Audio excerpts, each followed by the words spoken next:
Shalom, shalom, boa tarde. Hoje nós estamos no dia 8 de Kislev, do ano 5784, a contar da criação.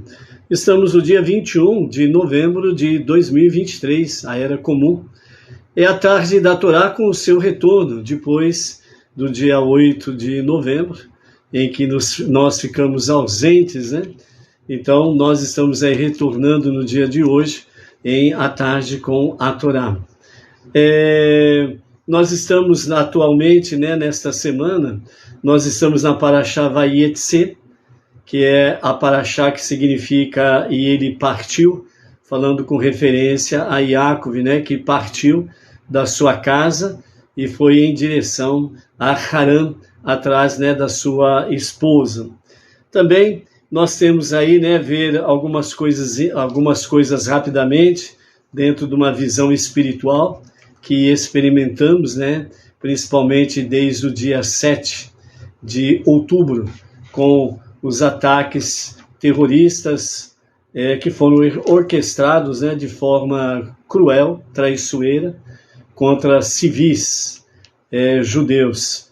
Né, coisas abomináveis ali aconteceram, que de fato não há perdão, né? Mas o juízo de Deus sabe o que e como o fazer, ok? Estivemos aí ausentes desde o dia 8 de novembro, devido a uma crise aguda, né, de dores abdominais. A princípio foi diagnosticado uma crise de pancreatite, e durante a semana, né, com muita dor, sem dormir, sem comer, muita dor, e também aguardando vagas, né, para um hospital estadual regional, a qual não veio.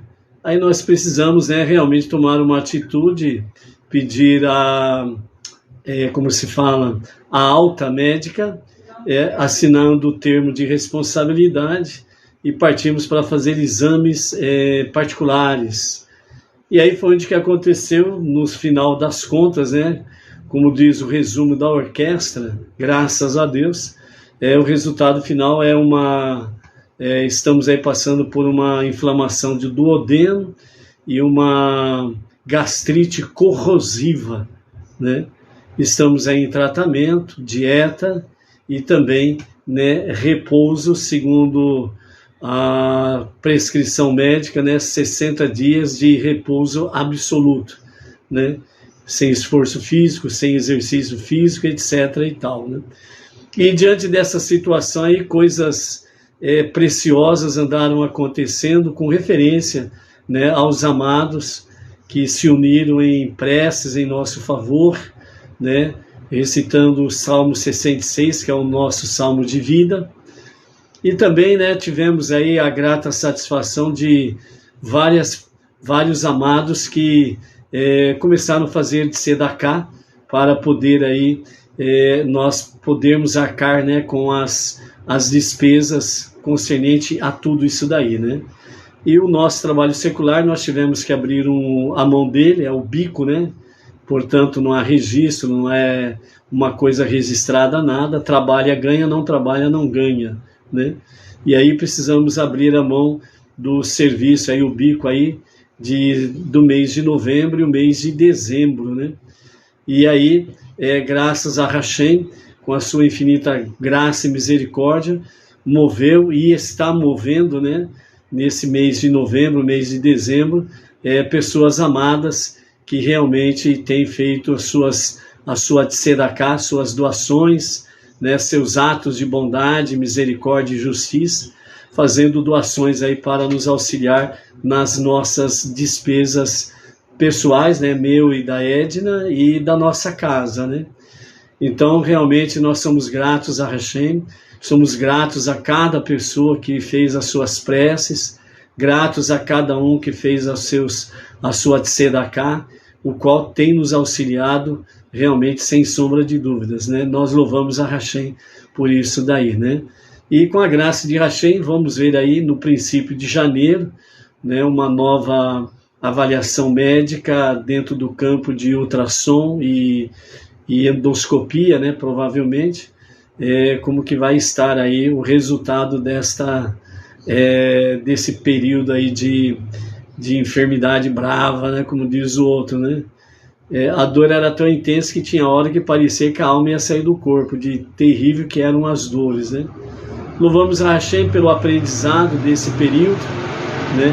Esse período aí nos trouxe aprendizados, nos trouxe reflexões, né, a fazermos, né? Então, a tarde com a Torá, a princípio, né, nesse retorno, nós teremos 3 vezes por semana, né? Não poderemos fazer aí todos os dias como temos feito aí nesses últimos 5 anos, só no YouTube, né?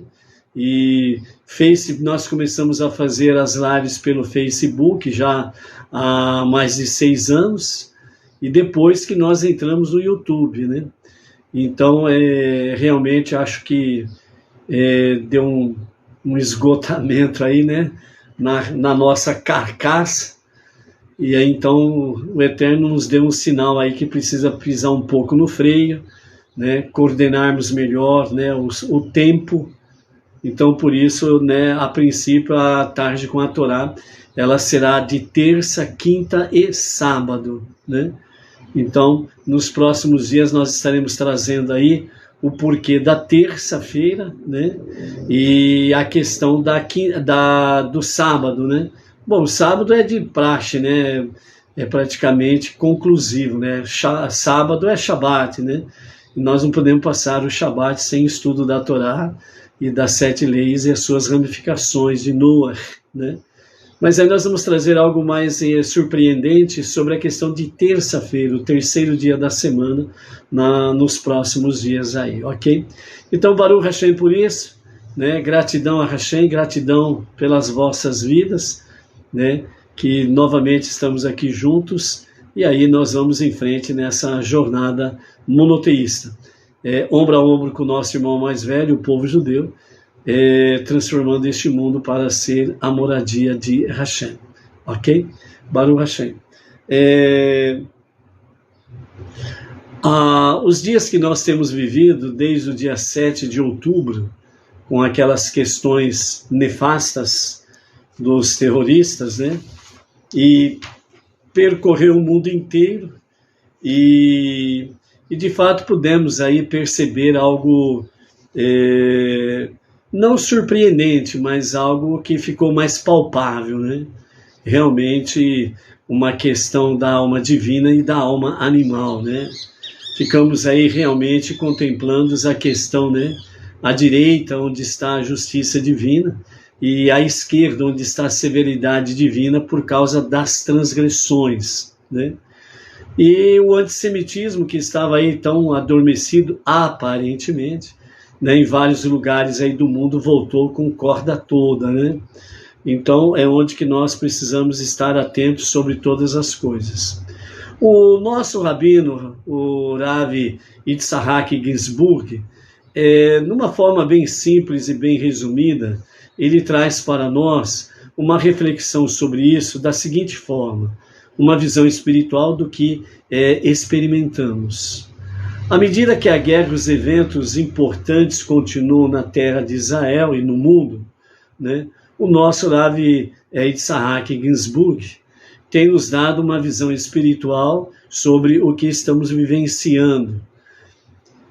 Mashiach conquistará o mundo sem disparar um único tiro. Ele usará apenas o poder da sua fala, o poder da palavra. Outro aspecto que o nosso Rav Ginsburg traz para nós o principal ponto para voltar para Deus e fazer uma mudança real na vida é a submissão com que a pessoa se apresenta diante de Deus em oração, em prece. O principal objetivo da oração é orar por outra pessoa. E é exatamente o que tem acontecido desde o dia 7 de outubro. Se pudéssemos ver outro aspecto dentro desse quadro geral, a forma como Deus olha a realidade, certamente veríamos que tudo é bom e faz parte do plano divino. A capacidade de amenizar e corrigir uma situação trágica ou preocupante é, em primeira questão, aceitá-la com alegria, com disposição para aceitar tudo que Deus traz a este mundo. Como diz a sabedoria judaica, o mal não vem do céu.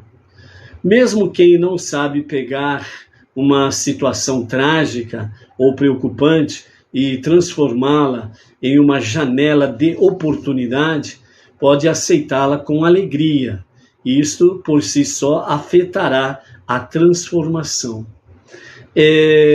Nós já aprendemos aqui que ocultamente, dentro de grandes maldições ou algo semelhante, testes, provas, tragédias e companhia limitada, sempre está oculto bênçãos. Quando há uma intensa escuridão, há no seu oculto uma intensa luz divina. Os nossos mestres ensinam que estas grandes bênçãos, elas não podem se manifestar no nosso mundo de forma imediata, pá!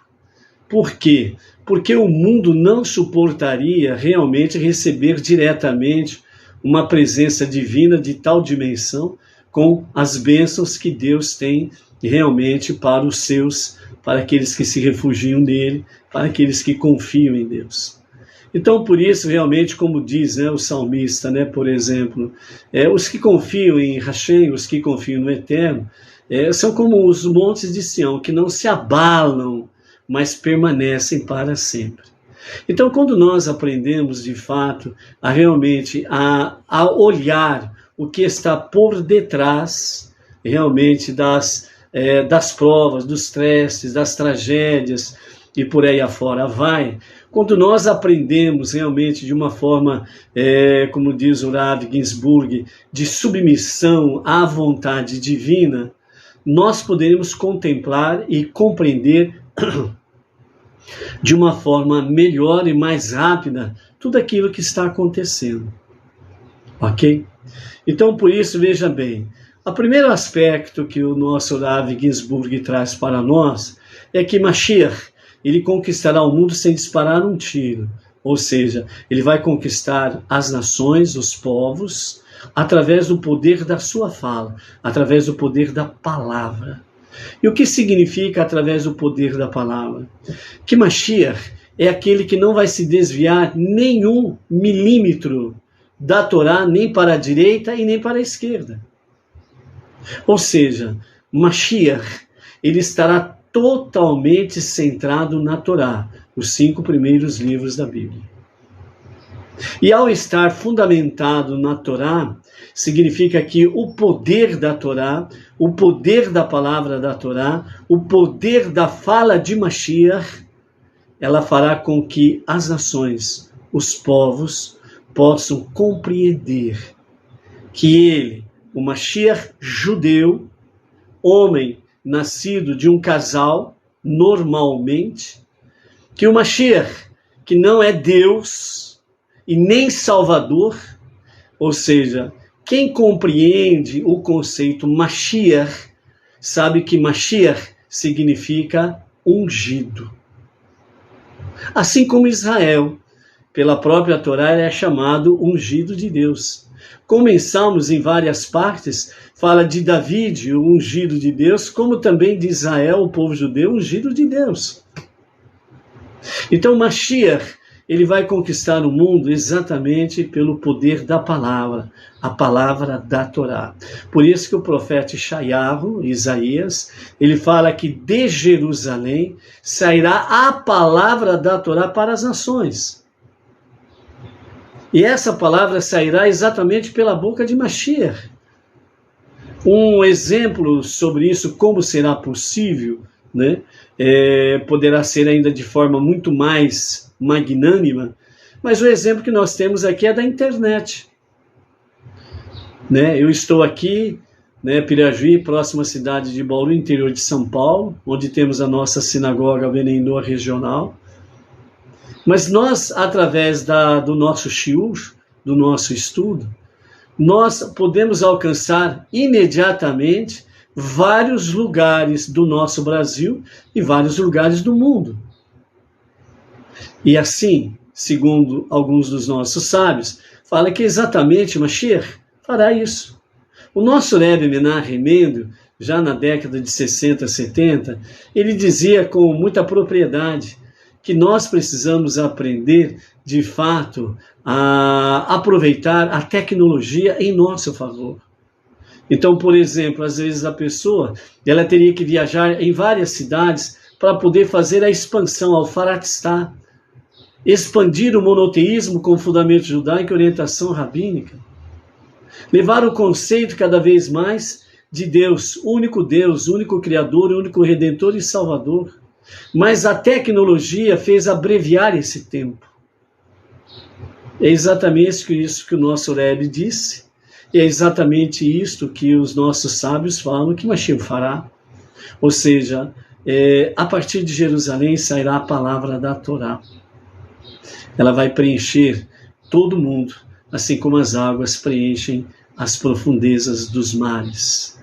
Não haverá um espaço vazio sem a voz de Mashiach, sem a palavra da Torá, através de Mashiach.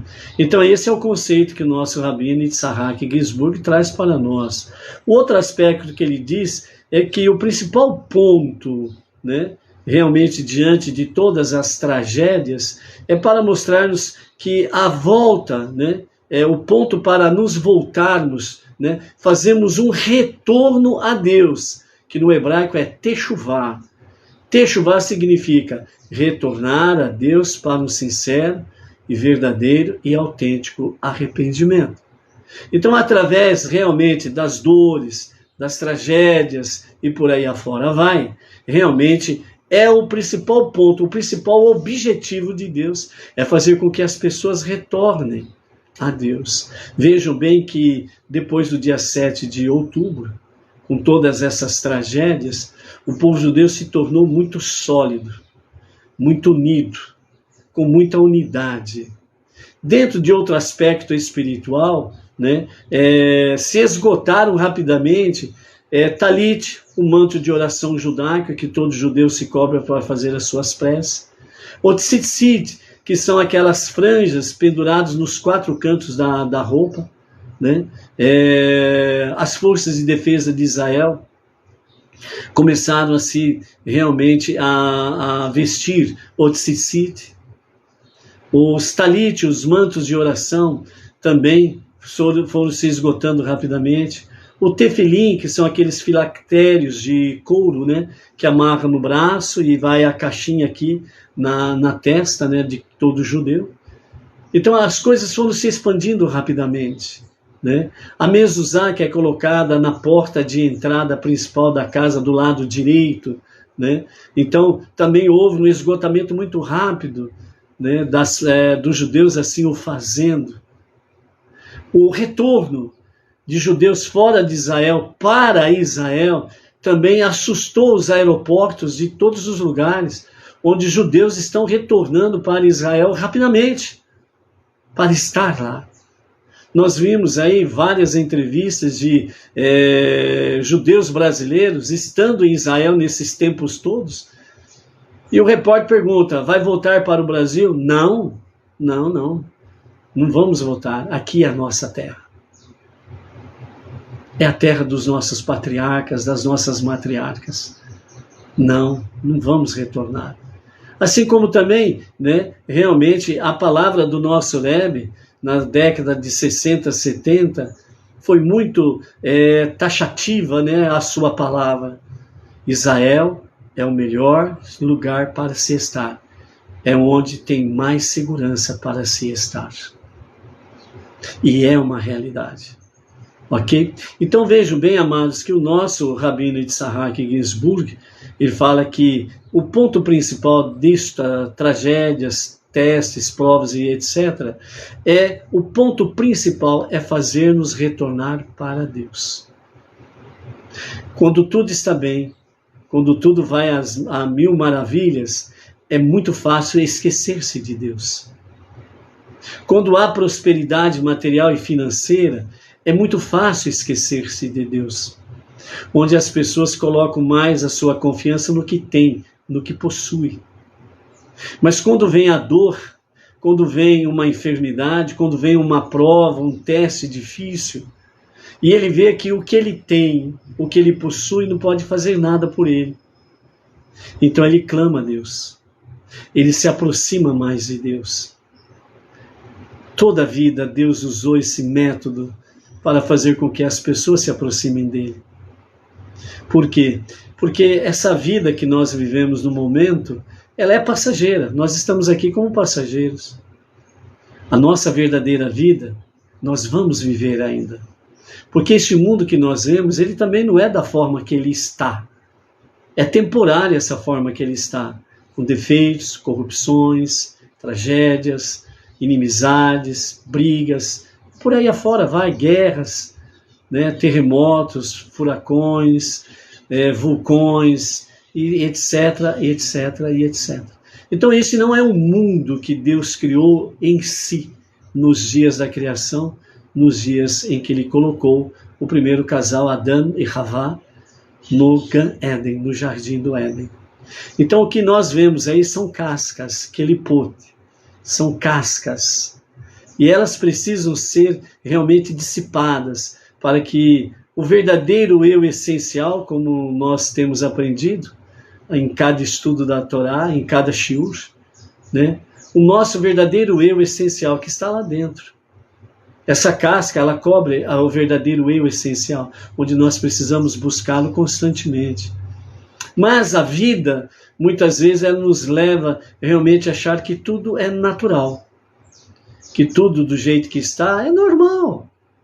E nós acabamos nos acostumando, entre aspas, a este normal que não é normal.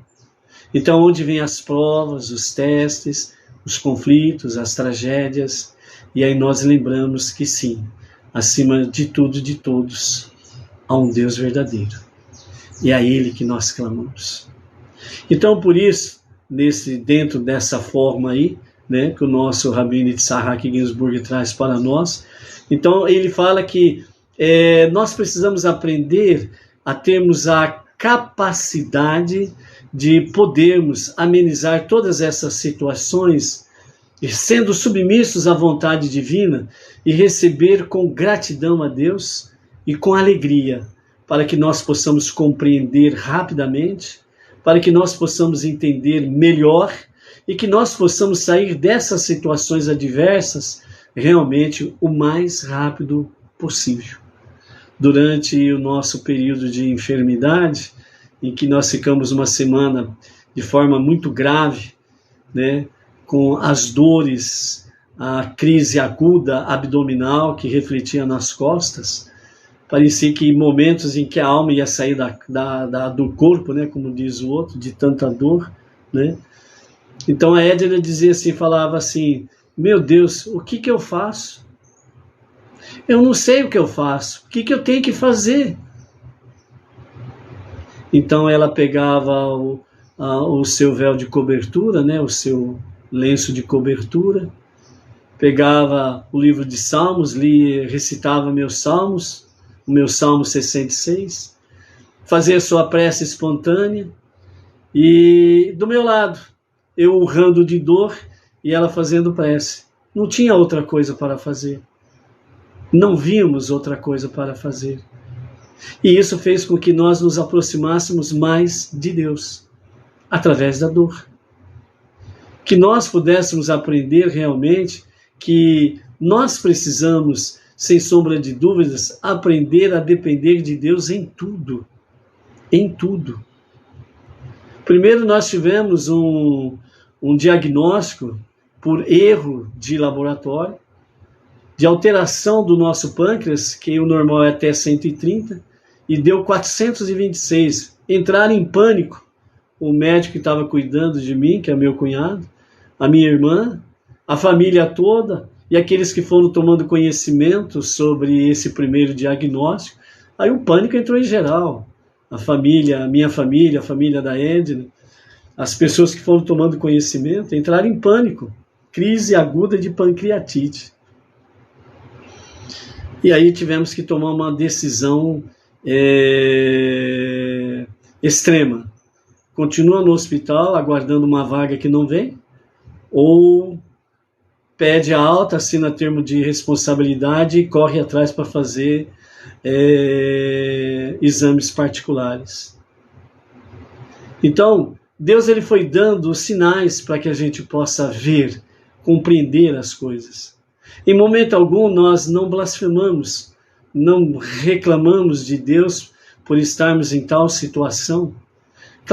Clamávamos apenas por misericórdia, ajuda, socorro. E ele foi nos dando sinais que as pessoas começaram a entrar em vários lugares aí do nosso Brasil e fora do Brasil também, né?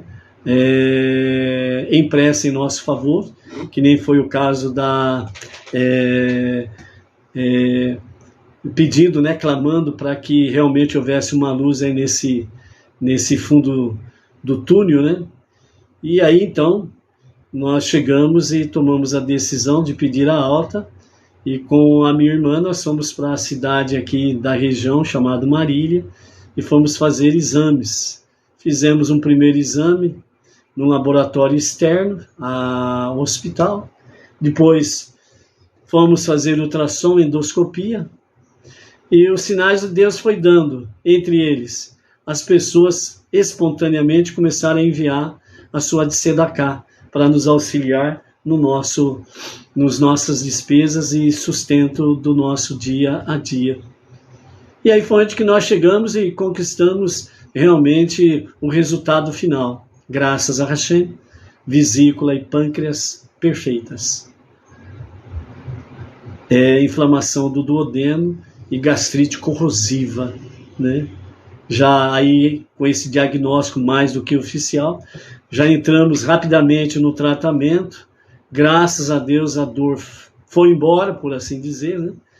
E nós passamos essas 2 últimas semanas sem dor. Baruch Hashem, bendito seja o nosso Deus, né? E tratamento, dieta e repouso. Tratamento com medicação, dieta alimentar e repouso, né? E graças a Hashem tivemos aí 2 semanas sem dores e recuperando forças e energias. Ou seja, para cada um, Deus age de uma forma diferente. Mas o único objetivo de Deus é para todos. Que nós tenhamos a capacidade de amenizar e corrigir as nossas situações trágicas, as nossas adversidades. Nem tudo é do jeito que queremos, mas tudo é segundo a vontade divina. Nós precisamos aprender a termos a capacidade de amenizar e corrigir toda e qualquer situação trágica nas nossas vidas, trazendo alegria. Porque nós temos um Deus que tudo pode. Nós temos um Deus que é de fato o nosso Shalom, que é realmente aquele que nos traz paz e alegria. Como diz aquela canção, Você Shalom Biromar, Ruiase Shalom Alein, nós vos trazemos paz e alegria, não é isso? E assim nós precisamos realmente estarmos nessa submissão a Deus. E aí sim, nós vamos aproveitar a oportunidade que Deus nos dá de podermos, sem sombra de dúvidas, aprendermos estas realidades para as nossas vidas. Dentro desse aspecto, Israel e o que aconteceu desde o dia 7 de outubro, né? Israel foi a grande vítima, o povo judeu foi a grande vítima, mas a grande bênção que está dentro disso é para todas as nações, é para todos os povos. Por quê? Porque isso realmente, segundo os nossos rabinos, segundo os nossos mestres, isso fez com que realmente abreviasse a revelação do justo Mashiach para qualquer momento e a qualquer momento mesmo. Amém, vem amém. Então, amados, a nossa redenção, já dizia o nosso Rebbe Menachem Mendel, falando especificamente para o povo judeu, dizendo: somos a última geração do exílio e a primeira da redenção. Então, Galut, Geulah, Galut, exílio, Geulah, redenção, é esta geração judaica e esta geração de não-judeus que estão cada vez mais indo para o monoteísmo, que estamos vivenciando juntos, ombro a ombro, com o nosso irmão judeu, o filho primogênito de Deus. Nós estamos vivenciando esta última geração. Por isso, não desperdice o seu tempo. Não alimente a sua alma animal. Não alimente o seu egocentrismo, o seu ego. Fortalece a sua alma divina. Fortalece, sem sombra de dúvidas, realmente o estar, de fato, submisso à vontade de Hashem, do Eterno, e realmente fazer o que Ele determina, que nós aprendemos desde a primeira lição de Bereshit, até a última lição de Devarim, Gênesis, Deuteronômio. Que a nossa tarefa suprema é transformar este mundo para ser a morada de Deus. E é por isso que realmente a nossa paraxá, ela tem tudo a ver com esta realidade, Vayetze. E ele partiu. Porque Iakov, quando ele sai da sua casa, a casa de Itzhak, seu pai, a casa da mamãe, Rivka, se aparta do seu irmão Esav, que é o lado esquerdo, o lado negativo, o lado do mal, e ele vai realmente, sai da casa do seu pai, que era uma atmosfera de santidade por causa de Rivka e de Itzhak. E ele vai para a casa de Haran, a parentela de Avraham, onde ele vai, né, e nós vamos ver aí na sequência dos dias, ele acaba casando-se, né, com 4 esposas, de onde surge as 12 tribos de Israel, de onde surge literalmente o povo judeu. Então nós vamos observando dentro da história de Iakov, que ele sai da sua casa, uma atmosfera de santidade, e ele vai, lança-se ao mundo, Haran, que é conhecido nos dias atuais como a Síria. A Síria de hoje é Haran, de outrora, onde Iakov foi para lá. Ok? Então vejam bem, quando Iakov faz isso, o que acontece? Ele está penetrando no mundo. Ele está adentrando no mundo secular, fora da atmosfera judaica da sua casa. Ou seja, é uma ovelha sozinha no meio de lobos. E a casa de Haran vai provar isso, que realmente é uma casa de lobos, com exceção das mulheres. O seu parente que se torna seu sogro, né? Lavan, ele acaba sendo o primeiro antissemita. E é daí que vem exatamente a questão antissemita, dentro realmente da parentela de Avraham, lá na Síria, nos dias atuais, conhecido naqueles dias como Haran. E por que isso? Mas Lavan não fez nada para matar Iakov. Segundo os nossos mestres, quando nós vamos analisando a passagem de Iakov pela casa de Haran, pela casa do seu futuro e sogro Lavan, né? Lavan, ele acaba, de certa forma, ele acaba escravizando Iakov. Primeiro pela esposa Rachel, ele engana Iakov e ele dá Leia como esposa. E aí ele tem que trabalhar mais 7 anos por Rachel. Ou seja, ele trabalhou 14 anos sem salário para ter as suas 2 esposas. Ok? Depois disso daí, Lavan acaba enganando novamente Iakov sobre questão de salários, onde não é bom que você trabalhe sem salário, você precisa de salário, você é meu genro. Então Lavan, ele se fazia de amigo, mas ele não era amigo coisa nenhuma. Por isso que Israel, ele precisa sempre estar em alerta com aqueles que se dizem muito amigos, e na realidade não o são. Entendeu? Muitas vezes Israel, desde 1948, agiu de forma humanitária em doar, ceder terras para o chamado povo palestino, que de palestino não tem nada, porque não existe povo palestino, ok? Vai ver a linhagem dos tais e você vai descobrir que são descendentes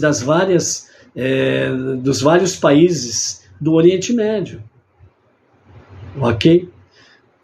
Então, com boas intenções, cedeu terras, mas sempre foi traído.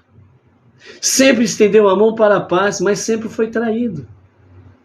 Vejam bem que num dos vídeos dos terroristas, um jovem de 24 anos, ele liga para o seu pai e diz: pai, eu matei 10 judeus com as minhas próprias mãos. O seu filho é um herói. E o pai vibra do outro lado com a ação do seu filho. E ele ainda diz: fala para a mãe, né? Fala para a mãe que ela tem um filho herói. Eu matei 10 judeus com as minhas próprias mãos.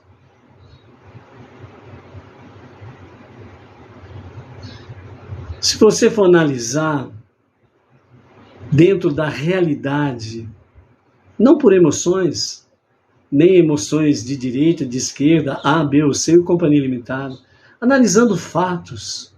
Esse jovem de 24 anos, por exemplo, que a maioria dos terroristas estavam nessa faixa etária, esse jovem de 24 anos, certo? Então, primeiro vamos fazer uma analogia. Em 2007, o grupo terrorista Hamas tomou conta da faixa da Palestina. Até então existia uma chamada Autoridade Palestina. A pergunta é: onde está a Autoridade Palestina?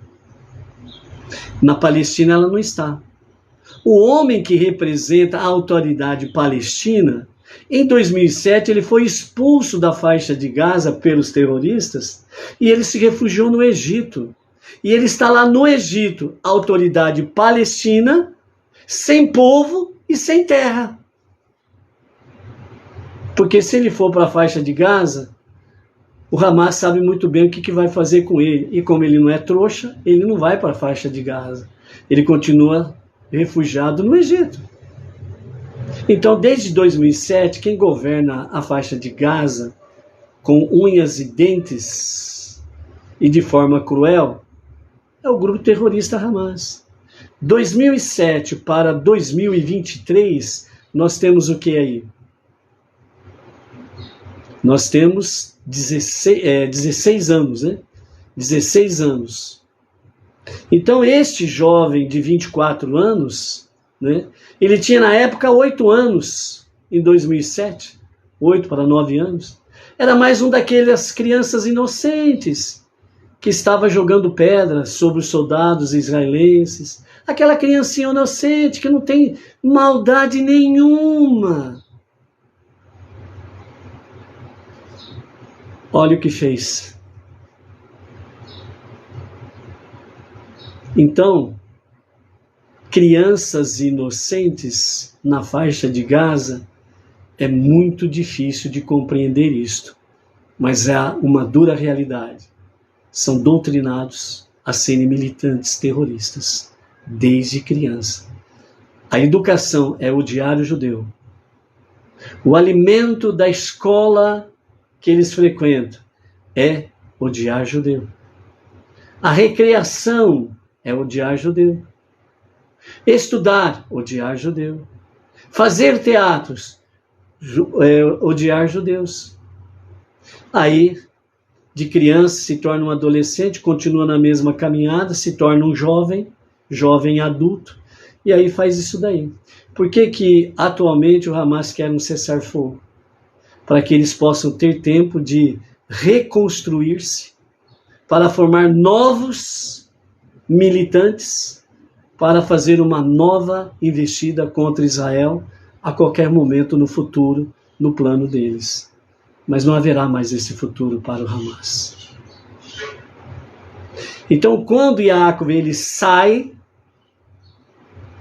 Da atmosfera de santidade da sua casa de Itzahak e Rivka, ele vai para o mundo. É a ovelha entre lobos. Mas Yaakov não recua. Ele não se esconde. Ele não se acovarda. O seu sogro vai enganando, já enganou 2 vezes com as esposas, Leia e Rachel. Trabalhou 14 anos sem salário. Vem agora estipular um salário e começa o trabalho.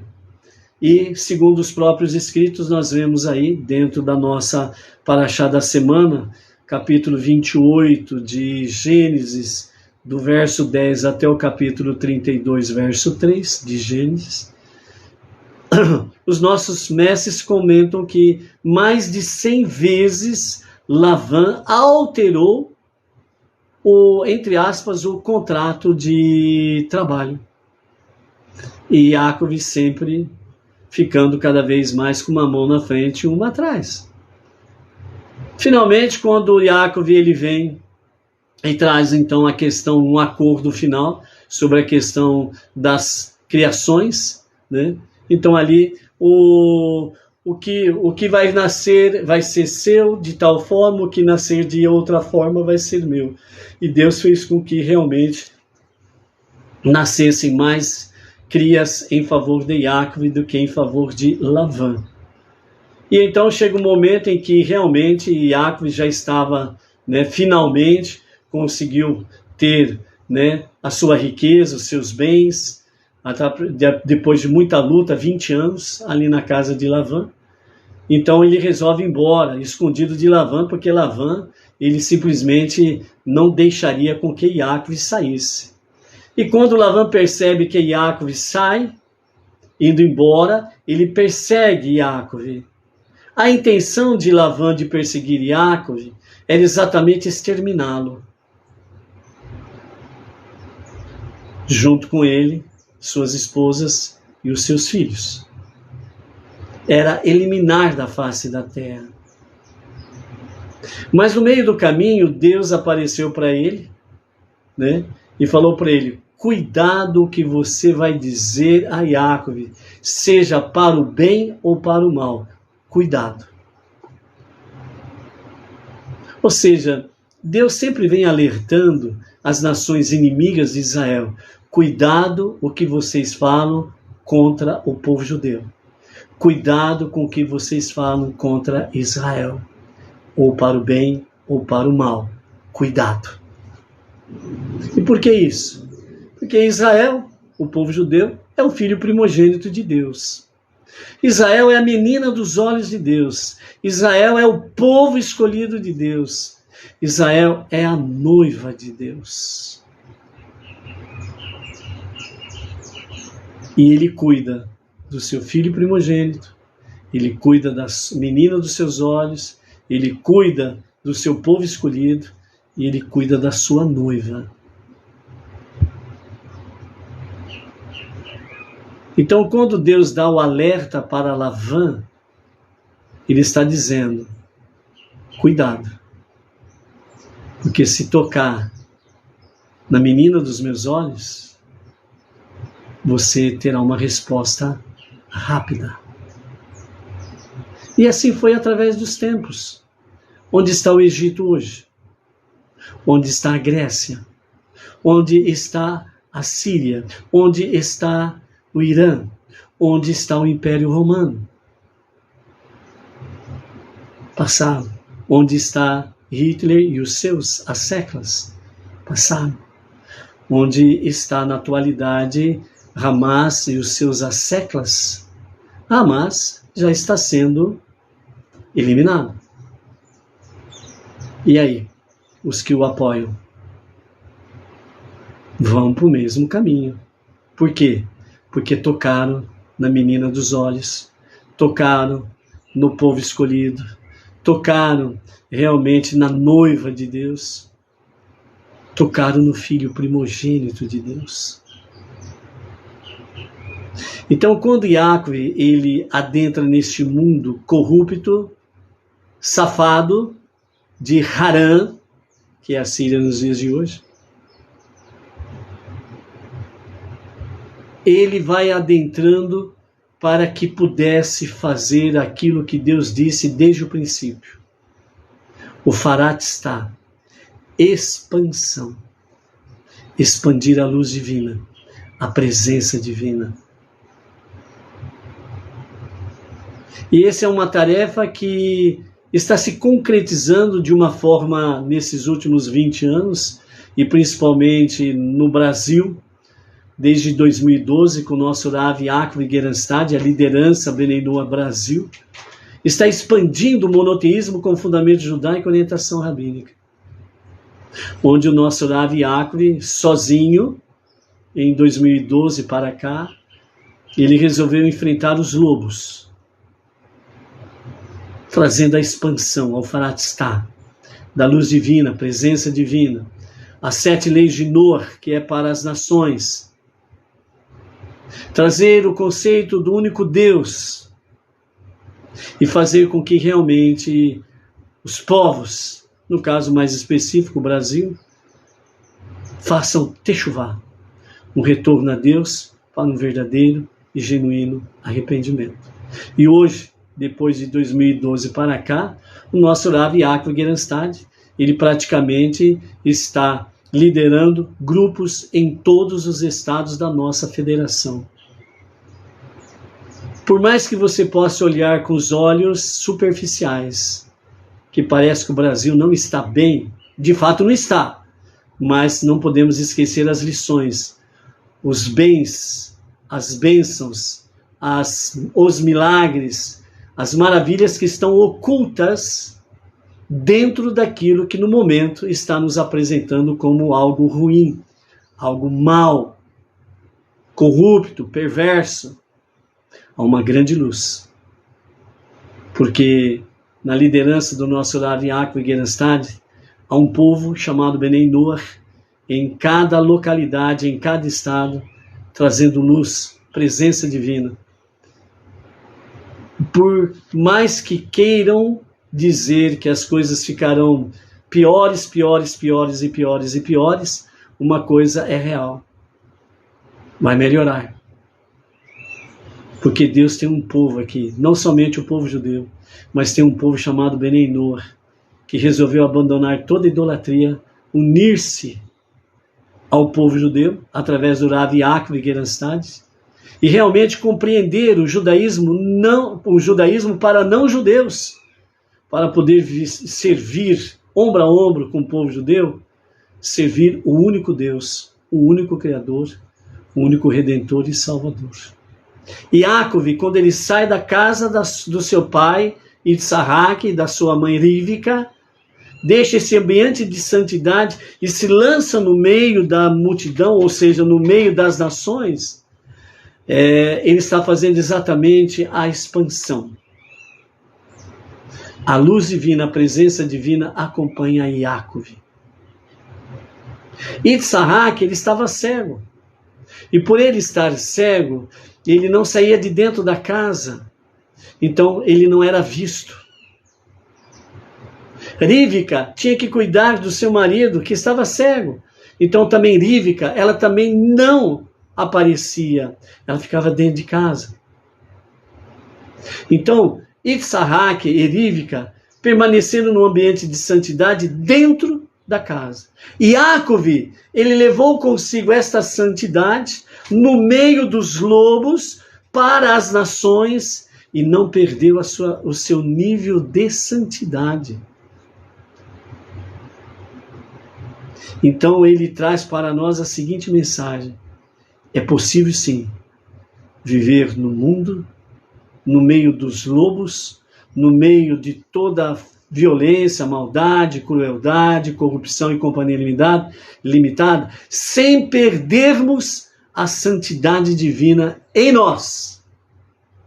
Você tem essa capacidade. Nós temos essa capacidade. E é por isso que nós não podemos, em hipótese nenhuma, desperdiçar o nosso tempo, alimentando a nossa alma animal, com as nossas questões seculares, as nossas questões financeiras e materiais, entregarmos-nos de corpo e alma a estas coisas e esquecermos do divino. Pelo contrário, nós podemos fazer como Iacov, estar no meio de lobos corruptos, estarmos no meio do mal, mas sermos luz, dissiparmos as trevas, permanecermos na santidade da palavra, na santidade de Hashem, e não deixarmos cair por terra realmente a nossa tarefa suprema, que é transformar este mundo para ser a moradia de Deus. Por isso, amados, de forma alguma, não podemos desperdiçar as lições de Vayetse, e ele partiu. E é por isso que nós, entre as nações, nós não podemos nos acovardar. Nós não podemos, de forma alguma, desperdiçar momentos preciosos e de podermos expandir o conhecimento de Deus. A palavra divina, a Torá, as 7 leis de Noa e as suas ramificações. Nós, Benei Noa, temos uma grande e maravilhosa tarefa para realizarmos neste nosso Brasil e neste mundo. Sermos luz, dissipando as trevas. Praticarmos atos de bondade para dissipar os atos de maldade.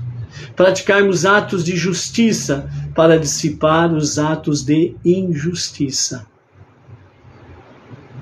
Praticarmos atos que sempre trazem a luz divina para dissipar todas as trevas. E temos capacidade para isso. Podemos fazer isto. Depende da nossa decisão. Simplesmente isso, depende da nossa decisão. Iacov, quando ele foi para Haram, no meio do caminho, o filho de Esav foi para matá-lo. E ele dizia para o seu tio Iacov: eu não posso matar o senhor. Eu aprendi com meu avô Itzhak que eu não posso fazer isso. E agora o que eu faço? Eu tenho que honrar meu pai também, que eu aprendi isso com meu avô. Então Iacov disse para ele: leve todos os bens que eu saí da casa de meu pai. E você diga para o seu pai que o teu tio está morto. Por quê? Porque um homem pobre é considerado um homem morto. E naquele momento, Iacov, ele foi abaixo da linha da miséria, porque ele ficou nu, completamente nu, porque o seu sobrinho levou tudo. Ele ficou sem nada.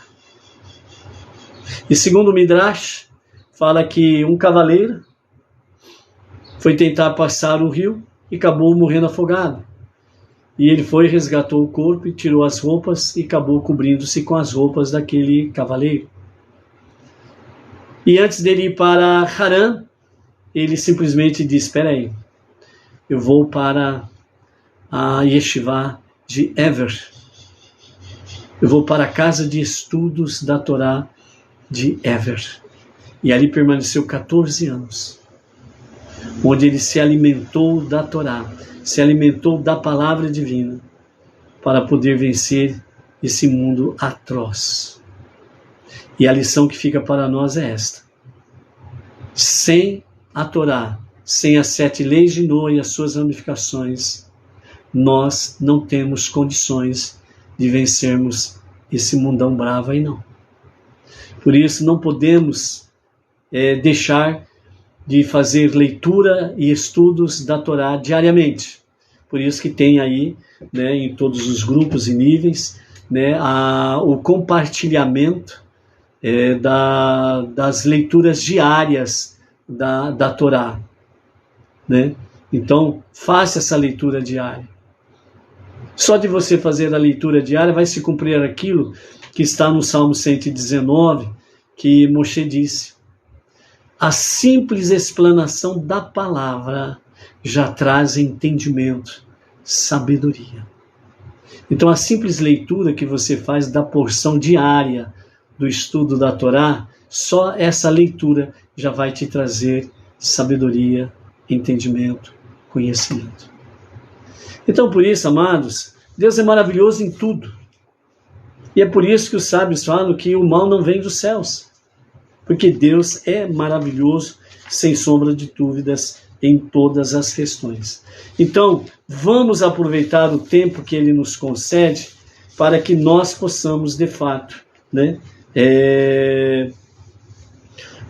fazermos parte desse time vencedor de Hashem, fazendo o Faratistá, a expansão, para transformar este mundo para ser a moradia de Deus.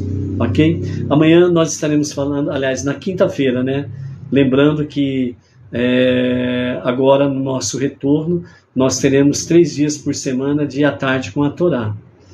Nós teremos terça, quinta e sábado. Então, na quinta-feira nós estaremos falando sobre a questão do sonho que Jacob teve no Monte Moriá, né? A escada do céu e a terra, que vinha até a terra, etc. e tal. Os anjos que subiam e desciam. Então, na quinta-feira, nós estaremos falando sobre essa questão aqui da escada do sonho de Jacob ali em Bet-El, ok? Portanto, amados, né, nós vamos ficando por aqui com a graça de Hashem, para que nós possamos realmente aí estarmos retornando aí devagar e sempre, como diz o outro, né, que devagar também se vai ao longe, sem sombra de dúvidas, né, e assim nós possamos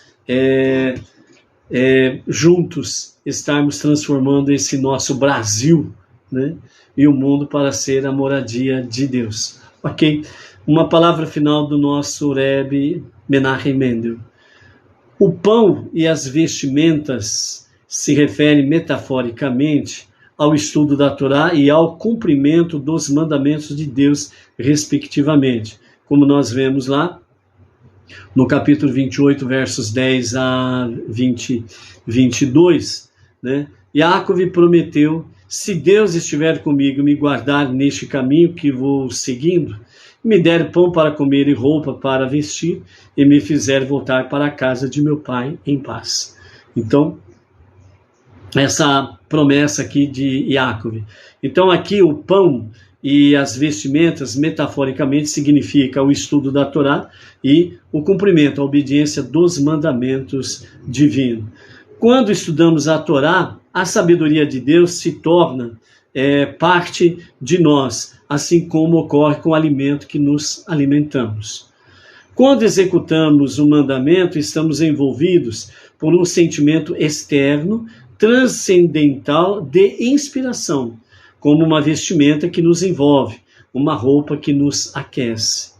Nesse contexto, retornar à casa do Pai intacto faz alusão ao nosso retorno ao campo da santidade do nosso verdadeiro lar, após aventurarmos no mundo físico para refiná-lo e elevá-lo a Deus, que é essa lição de Jacob, né? O penetrar no mundo secular, exatamente para refiná-lo e prepará-lo para ser a moradia de Deus, ok? Então, estudo da Torá, estudo das 7 leis universais de Noé e a obediência faz com que realmente céus e terra se movam realmente nessa direção, o mundo sendo transformado na moradia de Deus.